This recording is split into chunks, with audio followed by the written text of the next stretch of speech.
El periodismo, ese mundo tan bonito y denostado a la vez. En estos tiempos que corren se ha vuelto cada vez más difícil, más importante definir qué es el periodismo y qué no lo es. Y cuáles son las reglas para escribir una buena noticia, un buen reportaje, o saber qué tiempos merece, qué medios merecen nuestro tiempo y cuáles pues son un panfleto sin más. Hola, noticias falsas. Porque hay que ser honestos, entre publicidad encubierta y clickbait la cosa está cada vez peor. Así que hoy, para arrojar un poquito de luz, vamos a analizar noticias para ver algunas cosas de las que no se va a hacer nunca el periodismo y de paso aprender que a veces los periodistas debemos saber, debemos tener en cuenta las fuentes que tenemos, filtrarlas, qué podemos publicar, qué no, qué detalle debe entrar y cuál no en una noticia, lo cual es importantísimo. Estamos en el año 2007. Sony ha presentado la Play 3. Michael Jackson sigue vivo. El Madrid de Capello ha ganado la liga a base de remontadas. Y Steve Jobs presenta el primer iPhone. Pero no te rayes porque todavía la gente sigue utilizando los teléfonos estos que parecen una calculadora prácticamente. Ay, bueno, también empieza la crisis financiera, pero bueno, en España estamos más ocupados comentando el por qué no te callas. ¿Por qué no te callas? En esta época de internet precario y móviles que podían grabar vídeos pero de una calidad pésima, se abre paso a un nuevo tipo de formato visual, un tipo nuevo de reportaje con imágenes que han grabado los ciudadanos. Vamos, lo mismo que se hace ahora con vídeos de redes sociales, pero como decía, con mucha peor calidad. Y bueno, vamos a ver el vídeo, a ver qué es lo que encontramos. Toda su crudeza la violencia de la que fue objeto, mientras algunas compañeras, Merche, miraban sin hacer nada por evitarlo. Vais a verlo, en el vídeo se distinguen claramente hasta 4 compañeras que agredían a esa menor, pero es evidente que una quinta persona debió estar grabando la escena. Hay quien nos ha asegurado que habrían varios mirones, por decirlo así, que contemplaban la escena sin hacer nada. Eso es lo escandaloso, que eso se grabe en vídeo, que se difunda rápidamente entre todos los alumnos. Incluso se le mandó a la víctima. Para la familia lo escandaloso es también que esto pueda pasar en el centro sin que aparezca ningún profesor. Por eso piden que se busquen responsabilidades entre los docentes y sobre todo medidas ejemplarizantes contra los alumnos violentos. Bueno, más allá de la noticia en sí, que obviamente pues un caso muy grave y una noticia pues, bastante terrible, este es el comienzo de un reportaje que en total dura algo más de 4 minutos y medio, que emitió Canal Sur en su programa Andalucía Directo en mayo de 2007. Trata, como se puede entender, de una agresión dentro de un instituto a una chica de 14 años por parte de algunas compañeras. En este primer fragmento, en esta entradilla que hace la periodista, si la analizamos, lo más destacado quizás es en esa primera frase ya directamente cuando le dan paso, que dice, vais a verlo. Aquí ya nos está dejando claro que el vídeo de esa agresión, que como dice ha sido grabado por otras personas, va a aparecer en este reportaje, los telespectadores vamos a ver ese vídeo. Aquí ya algo que ya lo iremos hablando durante el vídeo, pero que ya es uno de los casos más graves que hay dentro de cómo no hacer un reportaje. Y además también hay otro caso que el que se ha dado cuenta dice, es evidente que una quinta persona debió de estar grabando. Algo que bueno, es verdad que se puede más o menos deducir, pero que tiene ciertos problemas. Y después también dice, justo después, hay quien nos ha asegurado que había mirones que contemplaban la escena sin hacer nada. Claro, uno dice, bueno, esto debe ponerse así, se debe poner un vídeo, no se debe poner, uno debe de hacer ciertas afirmaciones así un poquito, reflexiones más que datos. ¿Cómo tiene que trabajar un periodista? Bueno, el referente para todo lo que tenga que ver con deontología periodística, para todo lo que tiene que ver de cómo hay que hacer las cosas, cómo hay que tratar los temas, en España es la FAPE, que es la Federación de Asociaciones de Periodistas de España, que además de ser pues ese lugar común de todas las asociaciones de periodistas de este país, edita también un propio código ético deontológico en el que uno puede visitarlo en internet y ver todo lo que dice, de lo que se puede hacer y lo que no. Es muy cortito, muy genérico, digamos, con las pautas básicas, y además también resuelve alegaciones de reclamaciones contra incumplimiento, que de hecho puede hacer cualquier ciudadano. Por ejemplo, si tú estás viendo en un medio escrito, en una noticia, un telediario o en un de estos de radio, si de repente ves algo que no te cuadra en cuanto a lo que es la ética periodista, dices, mira, este tratamiento no creo que se están pasando de morbosidad en un tema delicado, o aquí me están vendiendo una información pero que en realidad es publicidad que están haciendo a una empresa o una institución o lo que sea y lo están vendiendo como información. Uno puede, viendo eso, decir, pues mira, hago esta alegación, se rellena un PDF y se hace y le da razón o no, y se analiza desde este punto de vista de deontología. Y bueno, sin enrollarnos, vamos a ir ya directamente a ver qué dice este código ético. Y como podemos ver, ya bueno, tenemos aquí el código ético, su preámbulo, en el que va explicando cada uno de los detalles. En los principios generales, que es la parte que más nos interesa, tenemos aquí los primeros en los que, bueno, principalmente, obviamente, que todo se tiene que... es el respeto a la verdad, que es la parte más importante. Lo que nos interesa sobre todo el punto 4 en adelante, cuando habla sobre, bueno, el choque de derechos. ¿Qué ocurre? Obviamente, todos los ciudadanos tenemos derecho a estar informados, pero a la vez, todas las personas, todos los ciudadanos tenemos derecho a nuestra propia intimidad e imagen. ¿Qué ocurre? Que esto obviamente muchas veces choca con una noticia. Cuando tienes que grabar a una persona, cuando tienes que sacar pues tanto a una víctima como a un agresor, estás dando datos de su intimidad, estás de alguna forma entrando ahí. Y aquí es donde está siempre ese choque entre lo que es el derecho a información y el derecho a intimidad, cuando prima cada uno. En concreto, si nos vamos al punto B, leyendo directamente dice: con carácter general deben evitarse expresiones, imágenes o testimonios vejatorios o lesivos para la condición personal de los individuos y su integridad física o moral.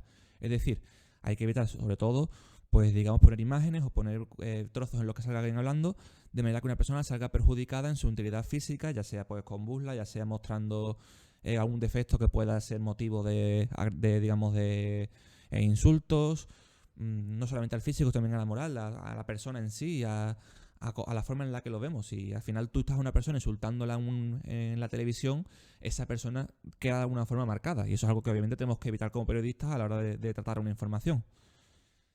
Seguimos también, bueno, en el punto C también lo dice, ¿no? Cuando hay elementos de dolor o aflicción en las personas afectadas, hay que evitar la intromisión gratuita y las especulaciones innecesarias. Que esto, bueno, enganchando con lo que decíamos antes de...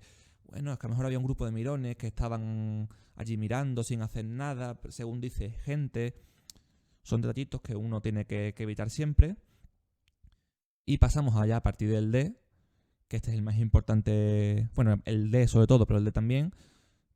Tienen que tener más cuidado cuando son personas ingresadas en centros hospitalarios o en instituciones similares. En este caso es verdad que no hay hospital, pero sí estamos ante una persona pues con un collarín, con una serie de heridas, con...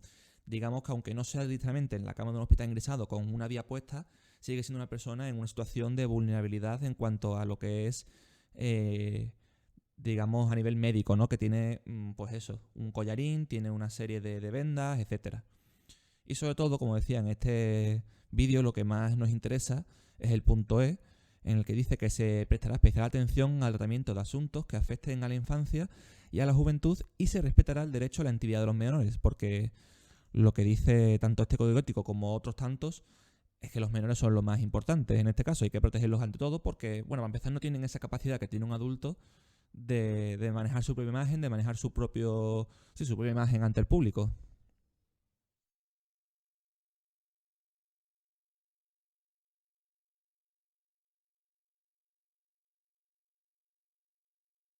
Y bueno, ya seguimos pasando el punto 5. Obviamente una cosa que siempre hay que mantener, que las personas son inocentes mientras no se demuestre lo contrario.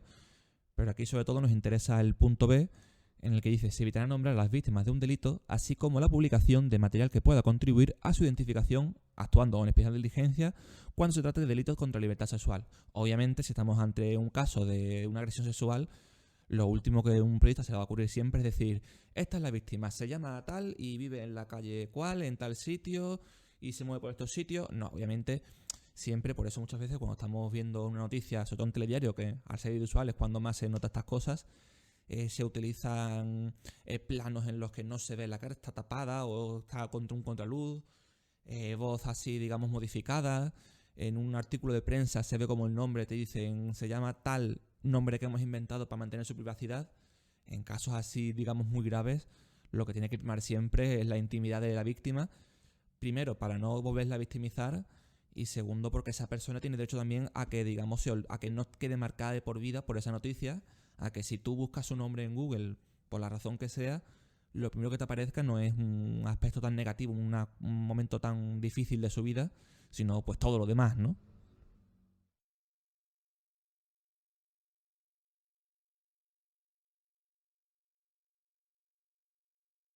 Y bueno, ya para terminar, los artículos 6 y 7 también muy importantes. El 6, que estos criterios, el 4 y el 5, que son digamos, los dos principales que rigen esta norma, hay que se aplicarán con extremo rigor cuando pueda afectar a menor edad. Como decíamos antes, tienen muchísima protección, hay que tener muchísimo cuidado con ese tema.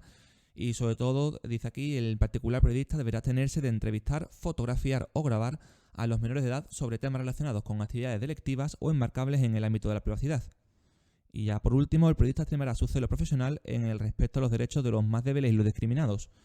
Por ello, debe mantenerse una especial sensibilidad en los casos de informaciones u opiniones de contenido eventualmente discriminatorio o susceptible de incitar a la violencia o a prácticas humanas degradantes.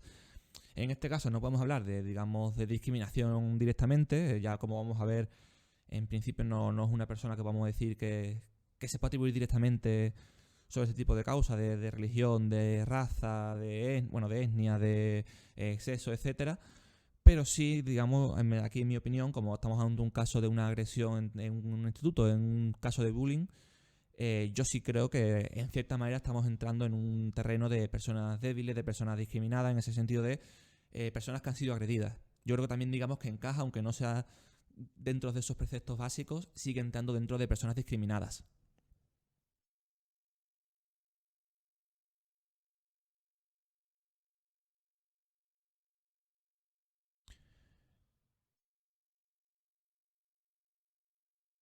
Y bueno, hemos visto el código de FAPE, muy importante, una guía básica para todos los periodistas, tanto este como el libro de estilo que vamos a hablar ahora lo enlazaré en la descripción.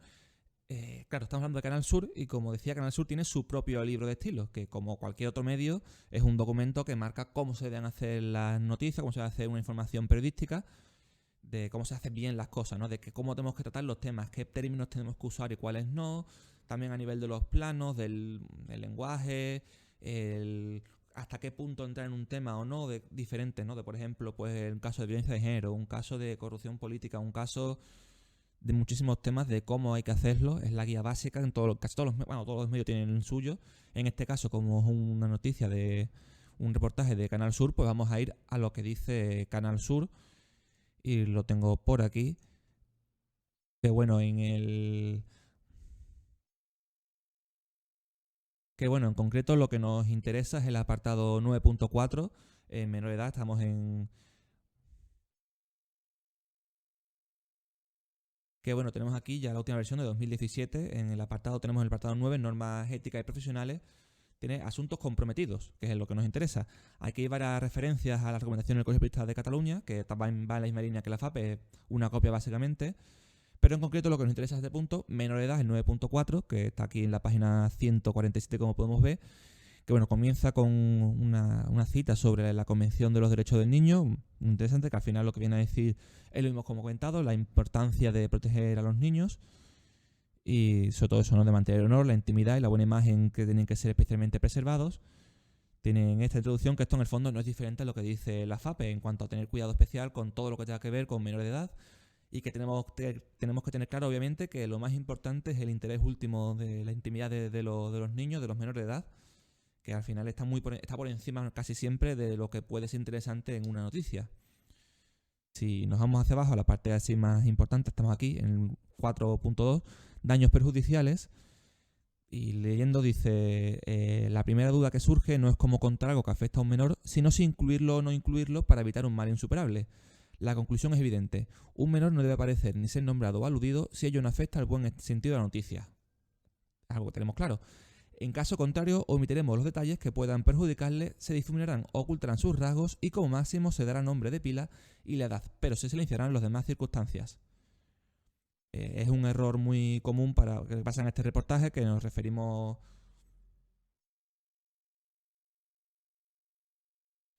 Y también en este segundo párrafo, los menores, especialmente los más pequeños, deben ser protegidos de cualquier tentación morbosa o sensacionalista. Los delitos o las vivencias escabrosas que pueden estigmatizarles se tratarán con celos si no es posible eludirlas. Si el menor es familiar o ha llegado a un delito...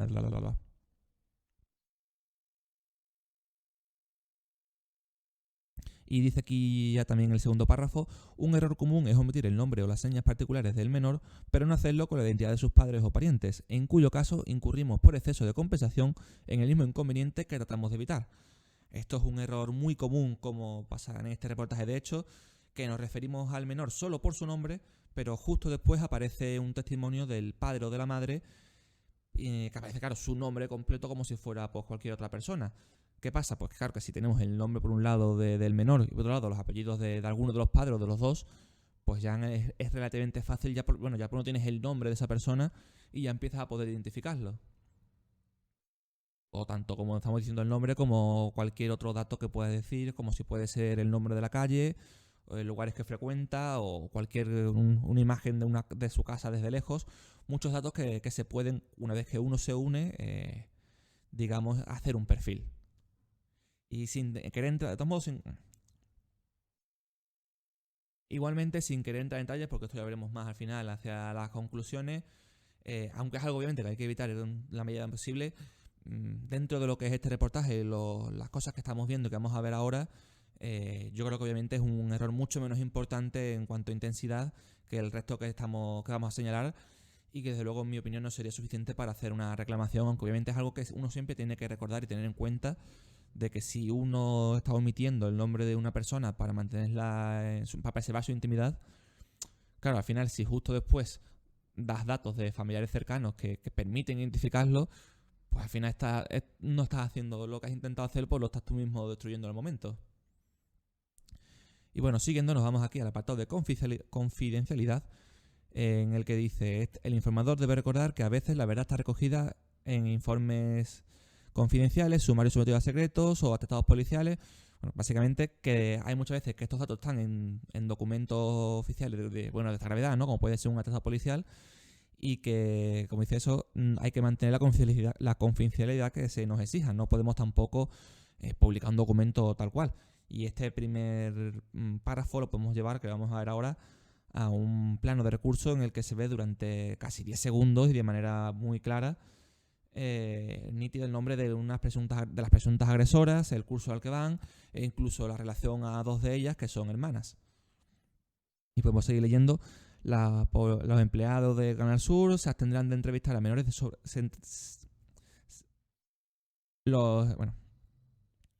Y seguimos leyendo: los empleados de Canal Sur se abstendrán de entrevistar a menores sobre temas relacionados con actividades delictivas o que violen su privacidad.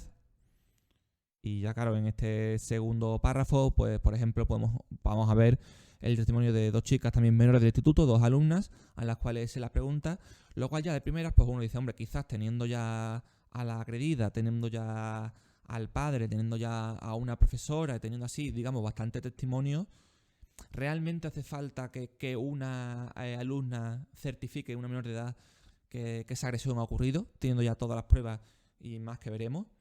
Y sobre todo en este caso, esta chica aparece fumando.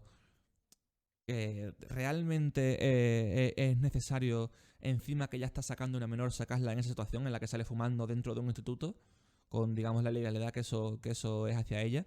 Entonces, claro, además aparece otra atrás, al lado, que no está fumando, pero está en ese contexto que también se le puede, digamos, relacionar en ese ambiente. Y es, desde luego, una entrada innecesaria para, digamos, hacia ellas.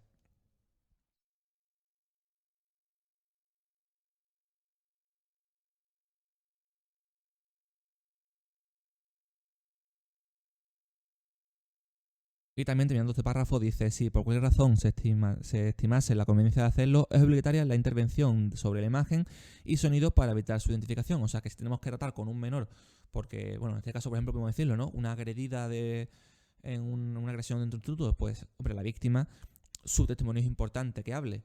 ¿Qué es lo que dice? Que es obligatoria la intervención sobre imagen y sonido para evitar su identificación. Veremos a ver qué es lo que encontramos en este reportaje. Y bueno, sin enrollarnos más, vamos a volver a este vídeo a ver cómo continúa. Estaba yo en clase recogiendo mis cosas, tocó el timbre, salió el profesor y vinieron 4 niñas. Claro, aquí ya encontramos en este primer tramo un vídeo de la víctima hablando sobre los hechos con un plano. Claro, aquí como podemos ir justo al punto que estamos hablando, en el tratamiento de cómo hay que, digamos, tratar la imagen y el sonido para evitar identificar, aquí podemos ver cómo lo han resuelto. En vez de poner, como suele ser una entrevista de cuerpo completo, ¿no? Como si sería yo ahora mismo aquí con un rótulo que dice mi nombre y yo hablando. Eso podría ser una forma de hacer una entrevista cualquiera para una noticia. En este caso, ¿qué hacen? Un plano cerrado a lo que es la parte inferior de la boca, nariz para abajo, en el que por un lado se ve pues una pequeña herida y el collarín, que ya digamos que da cierto contexto a lo que estamos hablando, y en el que está la chica, pero sin que se pueda identificar en principio. En este caso, como puedes ver en esos segundos, no se escucha que la voz esté modificada, no se escucha ningún tipo de diferencia. Pero bueno, digamos que en ese momento lo hace parcialmente con la imagen. Pero bueno, puede ser una primera acercación, ¿no? Si nos vamos un poquito más adelante, vamos a ver ahora, pasados un par de minutos de esta agresión, podemos ver aquí que tenemos un plano en el que lo que aparece es directamente un plano de detalle de su ojo, pues está explicando en ese momento que ha sufrido pues también en el ojo una herida. Tenemos durante pues 5 segundos en el que se ve este plano, que igualmente es un plano de detalle en el que no se ve toda la cara, pero que ya, como podemos estar viendo, estamos entrando en este contexto, en este concepto de te muestro ahora 15 segundos de mi boca, después 5 de un ojo, ahora de aquí otra parte, que realmente si empezamos a unir todos estos puntos, podemos realmente reconstruir la cara de esta chica e identificarla como, recordemos, una chica de 14 años que ha sido víctima de una agresión en su instituto. Y bueno, después de este vídeo de agresión podemos encontrar el testimonio del padre, que claro, lo decíamos antes, esta chica es identificada solamente por su nombre para preservar, como bien recoge pues tanto la FAPE como el libro de estilo de Canal Sur. Dicen su nombre sin decir apellidos para evitar su identificación, pero aquí podemos ver tapado, eso sí, porque no es innecesario realmente dar ese dato en este vídeo, no vamos tampoco a caer a volver a hacerlo. Aparece obviamente pues el nombre del padre con su apellido, como decíamos, un error muy común, que quizás de lo menos grave que podemos encontrar en este vídeo, en el claro, si tenemos ya el nombre de la chica, que además no es muy común, y justo después al aparecer el padre nos da el apellido, pues ya tenemos un nombre que, poco común en este caso, sea mínimamente poco común, nos encontramos con una facilidad tremenda para encontrarlo en redes. Pero bueno, vamos a volver atrás. Le decíamos al principio que la primera frase que dice la reportera al empezar la entradilla es van a verlo ahora, o sea, van a ver el vídeo. Y se hace referencia a que vamos a ver ese vídeo de la agresión. Y justo aquí, pues apenas 45 segundos después de empezar, tenemos, bueno, primero la entradilla, este momento en el que la víctima está hablando.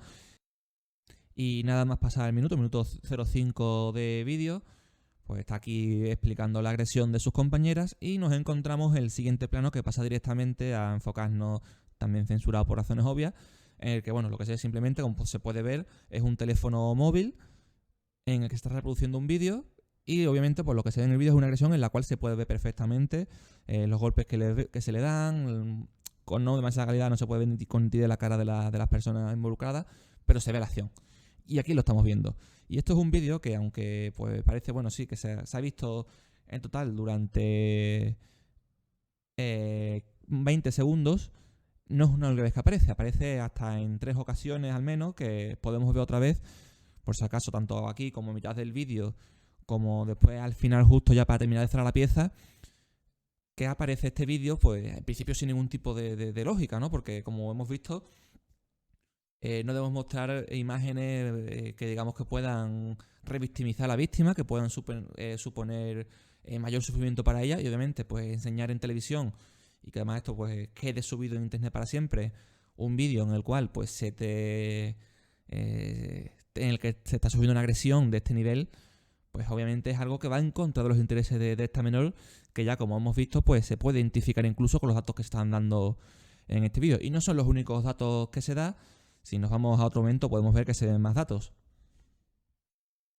Aquí, por ejemplo, ponemos al testimonio del padre. Justo después de esto, en el minuto 3:09 de este reportaje, pues podemos encontrar que al terminar esta declaración pasa, digamos, a seguir explicando noticias reporteras y aparece un plano de recurso, que es el que estamos viendo, también pequeño, un poquito censurado, en el que pues aparentemente es como un atestado policial en el que se explican los hechos. Es un plano muy cortito, como podéis ver, son apenas 5 segundos, pero en el cual pues se puede ver claramente, además aparece en mayúsculas directamente, los nombres de todas las presuntas agresoras, con lo cual ya no solamente podemos identificar a las víctimas, sino que podemos identificar a las agresoras. No solamente aparece el nombre, aparece el curso al que van, y en el caso de ella, como decía al principio, se dice que son hermanas, con lo cual ya son incluso más datos para identificarlas, con lo cual uno ya puede realmente reconstruir todo esto, y con un poco, digamos, de algún dato más que coja, que pueda aparecer en otra noticia similar, que hayan cogido otra talla diferente, y sabiendo manejar internet, pues uno puede identificar ciertas cosas.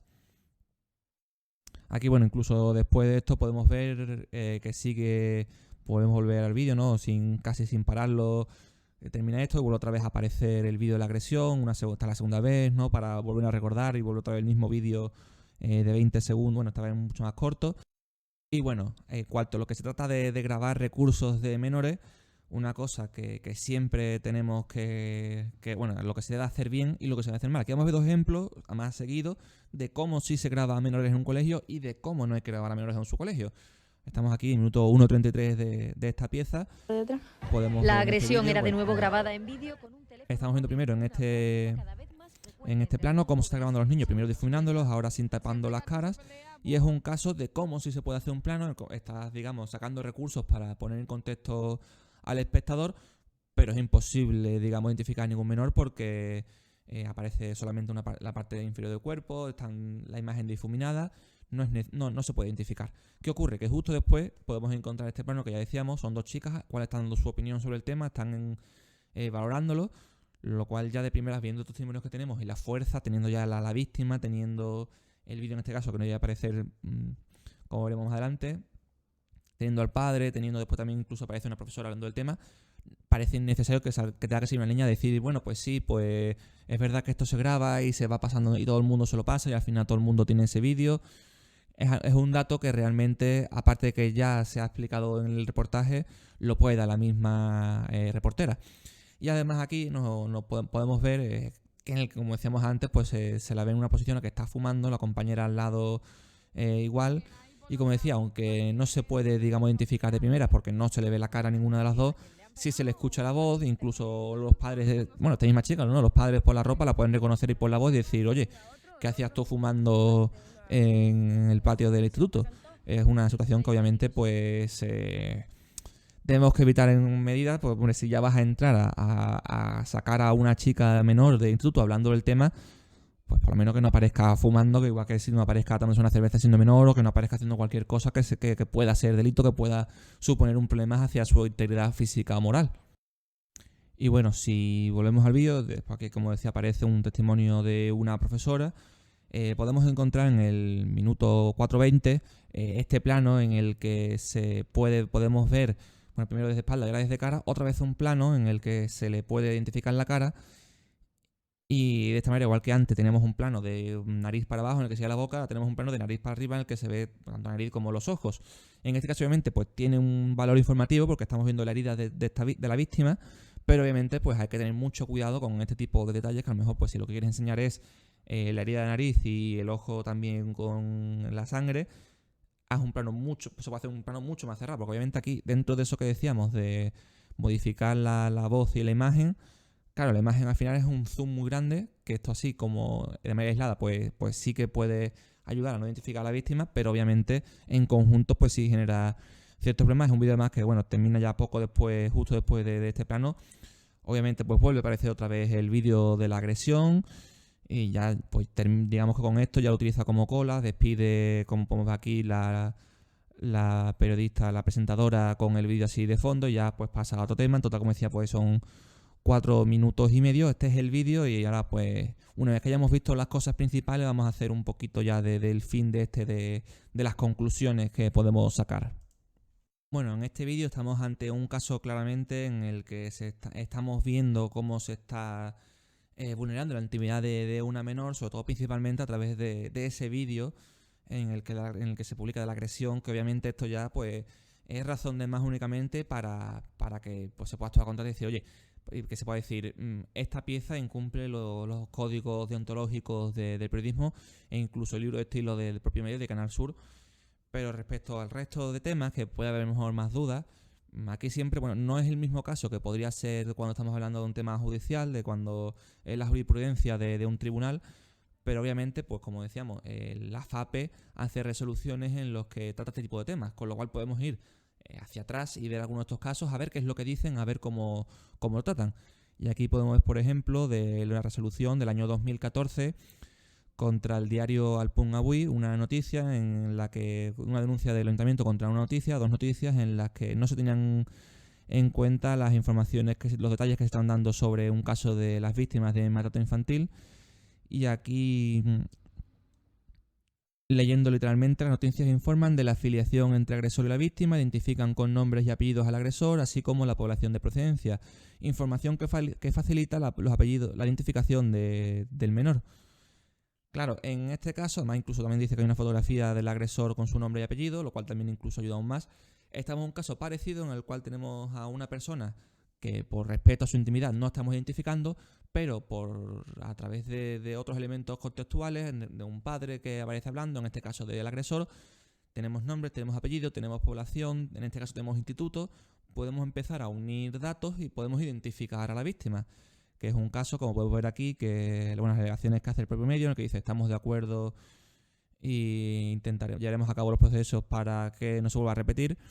Lo que dice al final FAP es que efectivamente pues hay que valorar positivamente la actitud del medio de tener esa conciencia autocrítica de decir nos hemos equivocado, pero obviamente ha vulnerado el código deontológico al no tener en cuenta ese tratamiento, como decimos, tratar con especial cuidado toda información que afecte a menores y evitando difundir su identificación, sobre todo cuando son víctimas de un delito como en este caso, como también en el nuestro.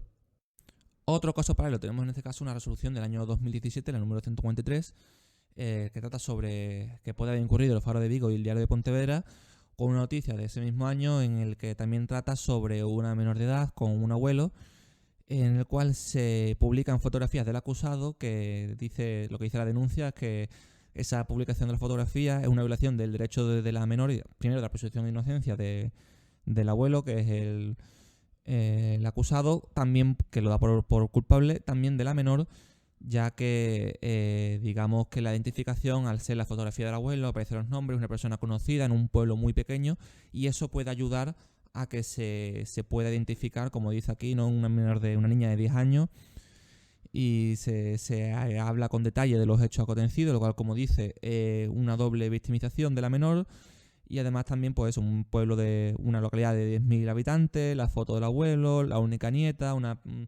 persona conocida, se puede identificar realmente. Lo que denuncia en este caso es que la noticia propicia la plena identificación de la menor en su entorno, tanto como escolar como local, lo que ha incrementado su sufrimiento y le ha provocado una doble victimización, con todo lo que eso implica pues a nivel psicológico, como bien dice aquí. Claro, aquí lo que vuelve a decir la FAPE, como podemos ver ya al final, bueno, aquí la alegación del medio, las pruebas que van haciendo, un poco el procedimiento científico de este, que en este caso tampoco vamos a meternos dentro. ¿Y qué es lo que dice? Que efectivamente incumple ese artículo número 4 que veíamos al principio, que bueno, que podemos volver aquí otra vez en un momento. Y como decía, ese punto 4 se resumía en que no podemos entrometernos en la intimidad de las personas, sobre todo si son víctimas, bajo una excusa de información cuando no es estrictamente necesario, que tenemos siempre que tener mucho cuidado. Y ante la duda aquí, que esto ya, bueno, podemos ya aquí empezar casi las conclusiones, en cuando hay aquí un choque de derechos entre lo que es información, lo que puede ser interesante por información, y lo que es ir contra la intimidad, entrar en la intimidad de una persona, sobre todo cuando es la víctima. A menos que tengamos muy claro, aquí la conclusión que podemos sacar es que en igualdad de condiciones prima la intimidad. Tiene que ser un caso en el que tengamos muy claro que ayuda a esa información para poder decir, vale, hay que dar una parte de los datos, no todo, solamente lo imprescindible que tengamos que dar, y solamente esto, ¿no? No podemos tampoco ni elucubrar, ni recrearnos, ni trivializar, como bien decían estos las FAPE en estas dos resoluciones, y que están, aunque no son el mismo tema, bastante relacionadas con lo que tenemos aquí nosotros.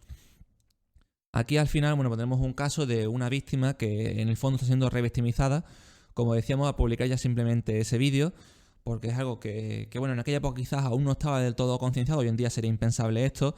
Claro, bueno, en este caso es verdad que se aparece 3 veces, incluso 2 de ellas, pues 2 de ellas 5 segundos más o menos, otra 20. Aparece un vídeo que esto, claro, no solamente un vídeo que aparezca 5 segundos en una noticia y luego desaparezca, ¿no? En un telediario o en un programa como en este caso Andalucía Directo de reportajes, sino que esto ahora, como ocurre ahora con todos los programas, acaba subiéndose en internet para que todo el mundo que quiera pueda volver a verlo. ¿Qué ocurre? En el momento en el que ya no solamente que aparezca un segundo que lo ves y no te da tiempo ni a darte cuenta, sino que ya está subido en internet, uno puede visitarlo, puede incluso coger ese vídeo. Ahora de repente yo puedo tener intenciones así malas hacia la agredida, puedo irme a esa noticia, si ocurriese ahora, ¿no? Y estuviera esto publicado, recorto justo el plano del vídeo del móvil y ahora de repente tengo yo el vídeo de la agresión y cualquiera que quiera pueda tenerlo. Esto obviamente es algo que tenemos que evitar sobre todo. También otro caso también muy parecido, el caso de identificación. ¿Se puede identificar siempre por poner un plano cercano? Hombre, no, depende del caso. Pero claro, tenemos un caso en el que tenemos un nombre, que además es poco común, tenemos un apellido, en el caso otra vez del padre, tenemos la localidad, tenemos incluso un instituto. Pues hombre, en la era de las redes sociales, en la que hay una cantidad ilimitada de datos nuestros publicados en la web, es terroríficamente fácil construir el perfil de una persona solo con tener, incluso tenemos más que de sobra con los datos que tenemos para poder encontrar, incluso podemos, si quisiéramos descubrir qué está haciendo esta chica hoy en día, lo cual pues es algo que tenemos que evitar como periodistas el no permitir que se pueda revictimizar a una chica. Con lo cual hay que tener siempre muchísimo cuidado, también con un plano de visión, ¿no? Que va a aparecer un segundo, pues como decía, va a acabar subiendo y va a poder verlo. Claro, aquí cuando se hace eso, para evitar en ese apartado de tratamiento a la víctima, se dice, vamos solamente a que se vea la mitad inferior de la persona, o solamente la mitad superior. Pero claro, esto es algo que no podemos, que es bastante grave porque, claro, podemos hacer incluso un experimento ahora mismo. Si a mí primero me haces un plano mientras estoy hablando de mi parte inferior de la boca y en el que se me vea, ¿no? Y estoy hablando durante unos segundos, luego unos segundos después, ese plano en vez de ser de la boca es de la parte superior, en el que se ven los ojos, en el que se ve la nariz, tal y cual.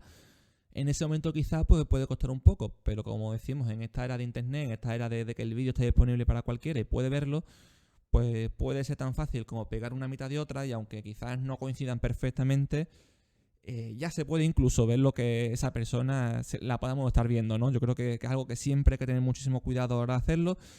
Creo que este reportaje incumple de manera totalmente en todos estos aspectos, no tanto en el punto 4 que llamamos de la FAPE, del derecho a la intimidad de las personas, sobre todo, bueno, en este caso con el agravante de mayor cuidado en el caso de los menores.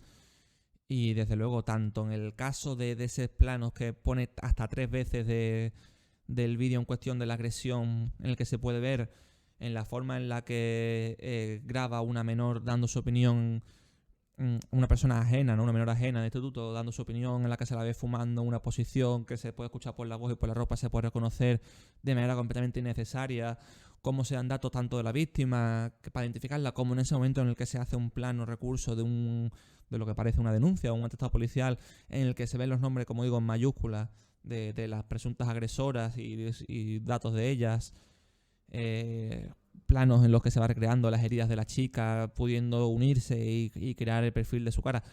Son cosas que hoy en día serían impensables, muchas de ellas, algunas veces ocurren. Por ejemplo, el caso de los datos de las agresoras o del apellido con el nombre, el poder identificarlo. Son hechos bastante graves que desde luego, sin ser yo un miembro de la FAPE, tiene ningún tipo de potestad. Creo que sí, como hemos visto en el caso de estas dos resoluciones del año 2014-2017, entran de esta doble revictimización de la víctima, valga la redundancia, y creo que desde luego no es un tratamiento terrible de una noticia que en el que a veces caemos, pues como decíamos, ¿no? Tenemos al principio de saber filtrar fuentes, porque claro, tú puedes tener el vídeo de agresión, que digamos, una imagen muy fuertísima, o sea, a nivel de testimonio, a nivel de lo que aporta la noticia, obviamente nadie puede negarlo, que es todo, o sea, con ese vídeo pasa de ser algo que podemos calificar casi de, bueno, esto parece lo que ha pasado, decir, mira, no, es que no hay ninguna duda de que ha ocurrido una agresión porque tenemos el vídeo. ¿Qué pasa? Que un periodista puede decir, tengo esta fuente, esta fuente puede ser una persona, puede ser un vídeo, como en este caso también. Realmente, a mí me da conocimiento para yo poder decir, esto ha ocurrido. Y esto, claro, a un periodista le es muy útil y dice, sí, ha ocurrido esta agresión, yo he visto este vídeo. La cuestión es, ¿tiene que verlo todo el mundo? ¿Tiene que ser algo que forme parte de la información?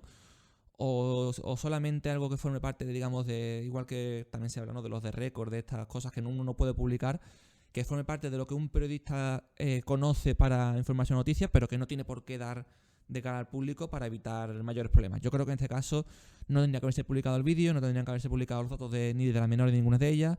Se podría haber apostado por cambiar la voz de la joven, de incluso omitir su nombre, que es innecesario decir el nombre de la víctima. O sea, en el caso de una víctima, es verdad que la humaniza, pero yo creo que no hace falta humanizar a una chica que estamos viendo con heridas, con un collarín, que estamos contando una agresión tan grave. Creo que no es necesario, digamos, utilizar su nombre para crear esa relación de empatía, de humanizarla. Creo que los hechos hablan por sí solos y que no hace falta dar su nombre ni desde luego usar estos planos que hemos visto de dar datos de menores de edad. Así que con eso terminamos por hoy. Al final ha sido un vídeo mucho más largo de lo que esperaba, pero desde luego, aunque sea quizás un caso extremo en el que claramente se ven las cosas que están mal, yo creo que nos puede servir para analizar de cara tanto a los periodistas como al público a la hora de ver una noticia, de qué es lo que debe ser una noticia, cómo se tratan los temas, y desde luego huir de ese amarillismo, de esa morbosidad que, aunque este vídeo pues tiene ya 15 años, hoy en día, por desgracia, pues seguimos viendo cada día, incluso diría con más intensidad que antes, aunque no se vean casos graves en este como en este de poner un vídeo de una agresión de una menor. A veces algunos programas de televisión pues hemos visto que sí que lo pone ligeramente censurado. Desde luego el amarillismo y la morbosidad, como decía, es algo que sigue estando muy presente, que es muy grave y que tenemos que pelear desde dentro y desde fuera del periodismo para que deje de aparecer en los medios de comunicación, porque desde luego no hace ningún bien ni a las víctimas, no hace muy bien a la sociedad y no nos hace muy bien para nada a los periodistas. Así que con ese pensamiento me despido. Un saludo y buena tarde.